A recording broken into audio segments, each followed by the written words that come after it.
Alright boys, welcome to a very painful video to make. Uh, I don't even know where to begin explaining all of this because it gets very complicated, kind of. Once you get it, you get it. But I'm gonna try my best to dumb it down and explain it.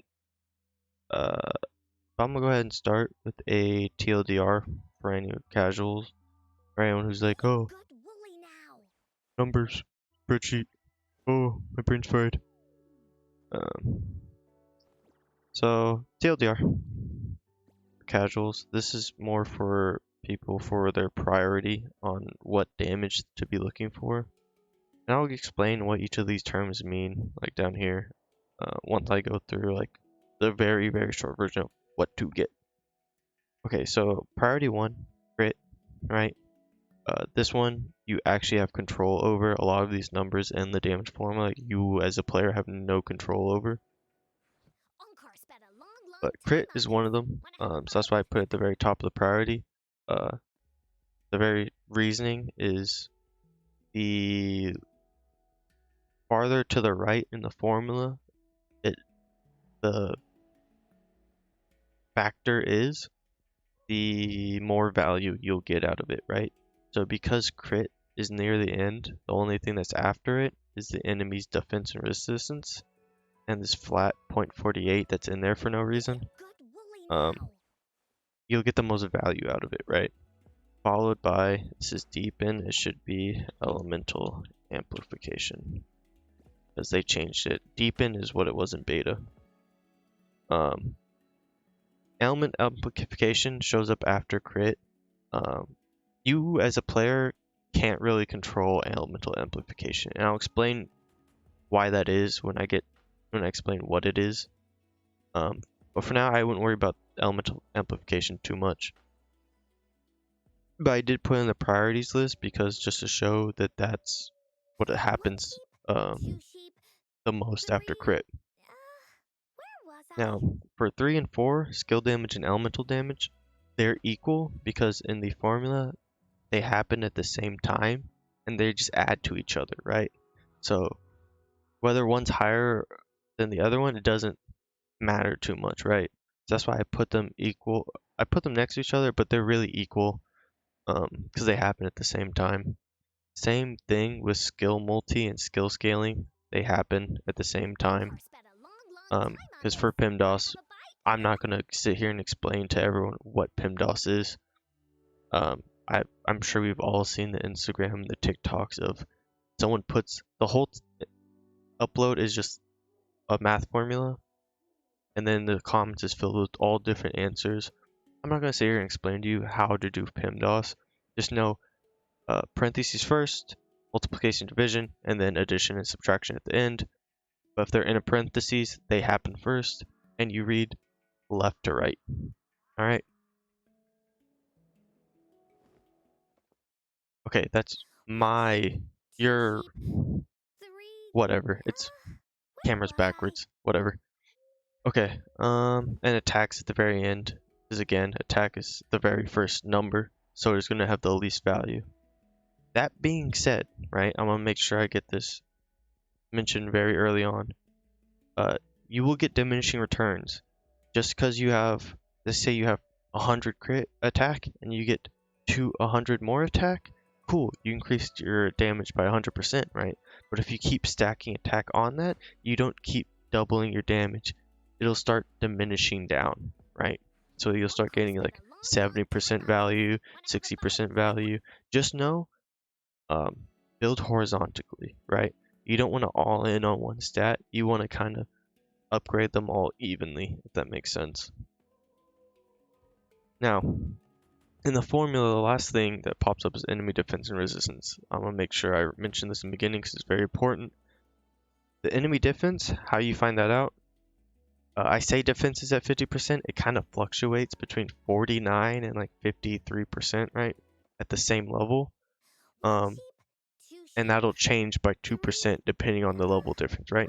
So if you're 2 levels higher than the enemy, it'll be in your favor, and that the enemy's defense will go down by 4%, so they'll be at 46% defense. or they'll reduce your damage by 46%. That same thing with resistance. If the enemy is resistant to whatever damage you're hitting it with, it's a flat 33.3%. Right now, I don't know about enemies with multiple resistances. All I know right now is fire enemy resistant to fire damage, electric enemy resistant to electric damage, and so on and so forth. As of, okay, I know about leak streams, whatever, I'm gonna ignore all of that. As of right now, of me making this video, there is no way to reduce damage, alright? Leaks, whatever, I know of them, I'm not gonna mention them, alright? Just know, as of right now, there's no way to reduce defense. Okay, so what every single stat is and how to get it, yada yada yada. So crit, I'm not going to go into too much detail about what crit is. Everyone knows what crit is. You get it from basically everything. You can get it from weapons, echoes, fortes, yada yada yada yada. Don't know what forte is? I am talking about this tree right here, where you use mats to upgrade it. Some people will give you attack, some people give you elemental damage bonus, yada yada yada yada. So elemental amplification, right? So one thing I'm gonna mention is this Wuthering Waves is very picky with their language. So right here, how you see it says bonus, that is very important. That is not the same thing as Don Jin's outro skill that says havoc damage amplified right here. Those are two different things. Why is that important? Well, it matters because it changes when that damage happens, right? So as you can see, amplification is towards the very end, right next to crit, versus elemental damage happens before that. So if you get elemental amplification, you get more out of it than you would of elemental damage. However, you as a player can't really do anything about amplification. As of right now, the only way I know you can get amplification for your elemental damage is for outro skills. Like Don Jin, for example, she amplifies havoc damage by 23%. Versus elemental damage, you can farm it off just echoes, right? So make sure you know that keywords, words matter in Wuthering Waves, two different stats. Okay, so elemental damage, I kind of explained that a little bit. That's the stat you can actually farm for. You get it from basically everything from not weapon. Yeah, I guess some weapons do in the text. Echoes, fortes, whatever else. Next, we got skill damage. Again, wording is very important. There's a whole bunch of skill this, skill that, skill whatever. What differentiates the different ones is by how it's worded, right? So skill damage, it is worded as when you deal more damage. That's the key word. That's how you know you get skill damage, which is weighed evenly with elemental damage. Versus skill scaling, it's worded as damage multiplier of this is increased by X amount. So it is important to know that these are two different stats, right? Because they are weighed differently. You'll get more out of skill damage than you will of skill scaling. Now, skill multiplier, that's the number you actually see whenever you click on a skill. Right? If you go to skill detail, skill multiplier is this number right here. Cool. This number you can get by upgrading your skill levels. So this is important to know, right? Because I see a lot of players, they won't farm their echoes, which I understand. They want to save it till later on because it's RNG. But most of the stats you get from your echoes are weighed more towards your damage than farming the forte upgrades, right? Because the forte upgrades are slightly better than basically like attack percentages. So, and lastly, skill scaling, you mostly get this from like sequences and dupes. For example, E3 on Encore, the damage multiplier, for example, is increased. So I'm not going to spend too much time on that. That's basically the TLDR of what each stat is, how priorities, yada yada yada. So I don't know if I mentioned it because I've had to record this multiple times. Screaming child. This is where I got all this information. They did a brief explanation of every single one. I'm trying to dumb this down for everyone, explain it a little bit better. So make sure to go check out the website. Great website. They did all the testing and everything, so kudos to them. Okay, so this is the full damage formula right here. I know I have them on separate lines. Just imagine it's like one long string, right? So starting from the top, you take this is all one parentheses times this. So whatever you get from here, multiplied by whatever you get from here, multiplied by whatever you get from here, multiplied by that. So let's say an example, right? Let's assume I'm not going to bother to make fake numbers for every single individual attack value. But let's say my attack total after all of that comes out to 1300, right? And let's say my skill multiplier is 140%, right? So let's see. I think I have an actual example. Nope, nope, nope. I don't. Whatever. Back to what I was saying before. Skill multiplier is the actual skill, to the actual number right here, right? So let's pretend it's at a 140%. Now, skill scaling, scroll back down. Skill scaling is from dupes. Let's say I have just a factor of 0. Let's just make it simple because I'm just gonna assume it's like a free to play or someone else, whatever. Let's just assume it's 0 for this scenario, right? Now, keep in mind, percentages, you don't enter it as like percentage, like 100. You don't put like 140. Make sure to keep in mind, 100% is 1.00, right? Or 40% is 40, right? So make sure you're being very careful with how you enter your numbers. So elemental damage, right? Let's say we got, I don't know, like we're running a 4-3-3-1-1. So we got two 30% scalings, and we can say we got like a 10% on each of our whatever. Let's just say we got 0.6, right? Now, when you're putting this number in for elemental damage and skill damage, keep in mind that because we're working with percentages, you have to enter a 1 plus this number. Why there's a 1 plus this number is to show that this is a positive value, right? So same thing with up here when you're adding the skill scaling bonus.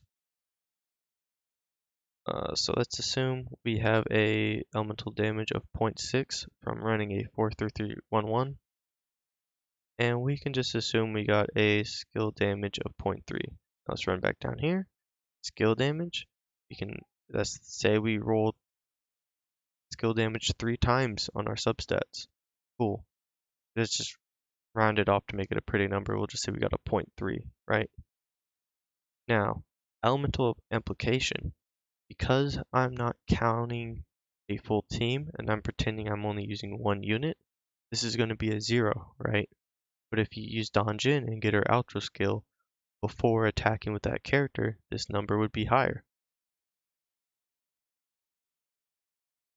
And one thing I think I forgot to mention, we're going to assume all of this is on the attack of a resonance skill, right? So keep in mind, the only numbers you'll get a bonus from is, see, like resonance liberation damage, we won't get this bonus, right? It'll only be for ones that say skill damage bonus, right? So for the 8.6, right? How that would be entered in the formula is 0.086. It's not 0.86, it's 0.086.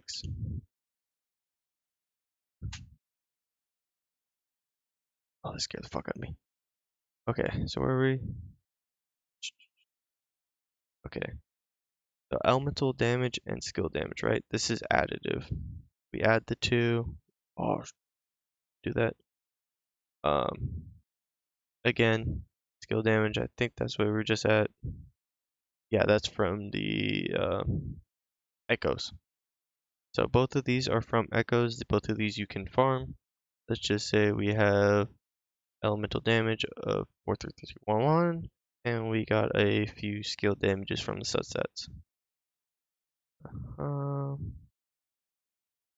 Now, right here, I'm going to assume we don't have any elemental implication, so we got the 0, and I'm just going to use a base crit stat, right? Let's just assume we crit,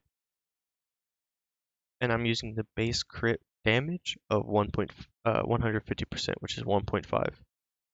Now, this 0.48, I don't know what this actually is, but for some reason, this is just a flat number in the formula through people's testings. I didn't bother to test it because I'm a filthy casual, but through people's testings, they found out for whatever reason, all the damage is reduced by 48%. So it's just a flat 0.48. And then we're going to take, oh yeah, for the record, these little stars, that's multiplication. So right here, right, make sure, so before we put a 1 plus whatever the number is to show that it's a positive value, it's increasing. Right here, at the very end, when you're taking in the enemy's defense and their resistances, make sure you put the 1 subtraction, right? That's to show it's a negative value. Because a 1, this is equal to 1.00 or 100%, right? So we're basically saying whatever this is going to be a negative value and it's going to take away from whatever my total is. So enemy defense and resistance, we'll just assume it's a same level as us, so it's a 50% defense, and let's just say it's not resistant, so it's just a 0. So we're going to do the parentheses. Remember, PIMDOS, we got to do the parentheses first. We're going to have 1300, let's just say that's what our total attack is, times 1.4, which is this total, times 1.9, which is this total, times 1.5, which is this total, right? Times 0.48 times 0.5, which is this total. I keep moving things around, right? So remember, PIMDOS, do the parentheses first. So this all happens first. We get 5187, which just sounds like a lot, right? That could probably one tap most mobs, mini bosses, whatever. That times 0.48 and that times 0.5, you end up with 1244.88. That is the actual number that would show up over the enemy's head if all these numbers were real, right? But these aren't real. These are hypothetical numbers I'm making up. But that is the basics of how damage is calculated in Wuthering Waves, right? I'm pretty sure I didn't explain that the best. I'm just giving the TLDR. If you're sweaty, try hard, or you're a mathematician and you want to check this, by all means, go ahead. Let me know in the comments if there's anything, any mistakes or whatever. And don't forget to like, comment, and subscribe.